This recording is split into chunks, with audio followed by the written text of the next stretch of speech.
that hierarchy is so powerful for them.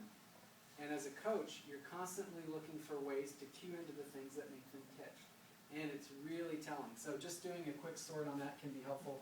This is a tool I use, again, showing the intersection of goals. A lot of times we just lump goals into one category, so I think it's helpful.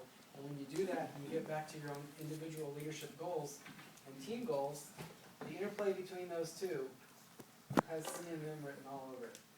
Let me keep moving though. I think we did enough with goals. So on the gaps. You might say, well, of course, this CMM is everywhere because you're talking about conversations gone bad, collaborations that didn't go as we planned, or great relationships, and we want to figure out how we made that so we can make it in other areas. And yes, I agree, this is the most important one. Told you I'd do that, Jack. So, what we're talking about here, identify the barriers between the goals and the current reality, including the steps. So, just a personal note, I've spent the last 10 years on a self kind of initiated crusade to work in this area. I did my dissertation on it. And those of you who are looking for something that will keep you up late at night, you will find it. It's there, I promise. So I'd be happy to share more about what I'm doing here. It's about creating people who can be continuous learners and performers by being equipped to assess their barriers to learning and performance and to go through a 4-part process to resolve them. So having a lot of fun with it. That said, here's a very high-level version of what I do when I'm teaching it.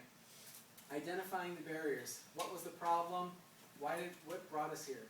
All right, so let's say a little bit about what you've learned today. What are some of the CMM moments there that you're called into? What are the names that people give it to you when they call you and say, hey, consultant?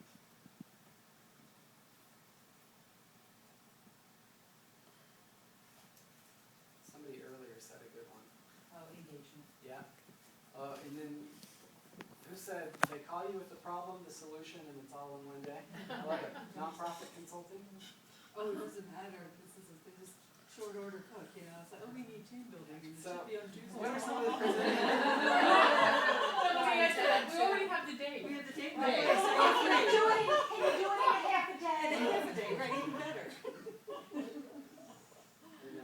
So what are some of the presenting barriers that you guys are called in to work on? Lunch and learn.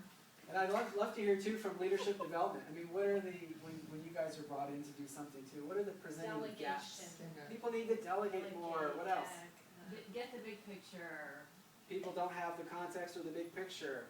Micromanagement. Okay, we've got people that are micromanaging. Can't motivate their staff. All right, so there's a morale issue or they don't know how to motivate. What Lack else? of leadership presence. Lack of leadership presence. Okay. People get angry. Okay, so we've got temperers or just Anger management. all right, so in your experience, are those presenting issues the underlying barrier? Of course not. So just the actual process of engaging with a person or a group, team, whatever, to understand what's happening, CMM has been really influential. I'll share this continuum with you of consulting after this slide, just to show you, because it marks my own progression as a consultant. But it gets to an ability to use CMM in those moments, particularly when the temptation is so high to buy into it, and so high to say, oh, yeah, I see a solution or I see a conclusion. Getting to the point where you can really look at those as opportunities comes in what? Shared responsibility for making something better and different. So much of what happens in organizational life, in my experience, just takes away the influence of people who actually could do things with it. So whether you call it top-down decision-making or whatever, transforming these barriers into opportunities for learning and performance happen one conversation at a time. And they happen when people are willing to engage in those conversations around understanding, oh, your perspective and your naming of this is just as valid as my perspective and my naming of it. I called it lack of morale. You called it lack of incentive. So who's right? Right? I call it being a cowboy. I call it stepping up to the plate when no one else wouldn't. Who's right? Doesn't matter, right? But in that conversation of me telling you what I labeled the story as and getting to that understanding, a lot of powerful things can happen. And of course, this leads you back to resetting. So there you go, context, goals, and gaps. If the leadership models that you work in are quite different than that and you're having a hard time, you can email me or Eileen and we can actually help make more connections. But first we wanted to share a couple slides here about applying CMM in your work. So we have these, which I can either read out after you I go. think some of those have touched on some of the things that we Okay. talked about. I don't know if there's another question that's popping out for people, given the amount of time that we Why don't you have. pull up the next slide, that'll be a good summary of some things. So, this is just some of the context, in which we've, talked about CMM. I know that, I've given a number of examples around, what is now the issues of both domestic and global diversity. And in my work around diversity, that has been expanded beyond issues of social identity, a lot of application in, as I'm saying, collaborations across different kinds of disciplines and people who are speaking different languages on a number of dimensions. Another area that we've really been integrating CMM a lot, and I've been integrating CMM and appreciative inquiry. We have a webcast on our site, which is just a presentation of an integration of CMM and appreciative inquiry.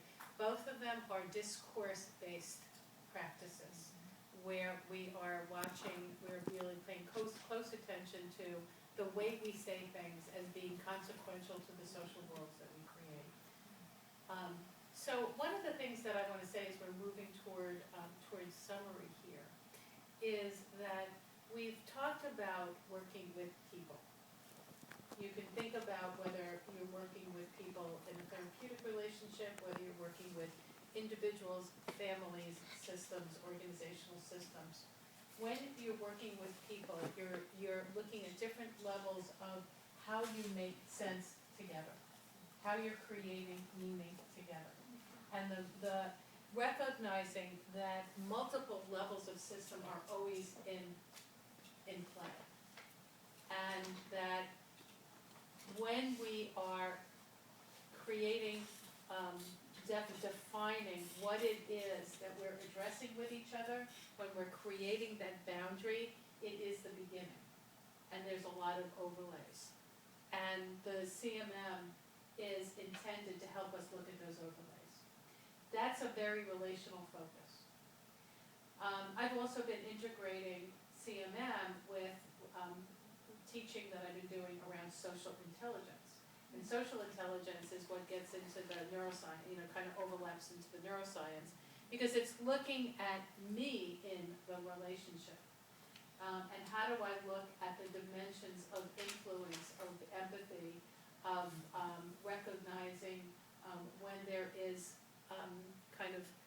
when there's resonance in the relationship.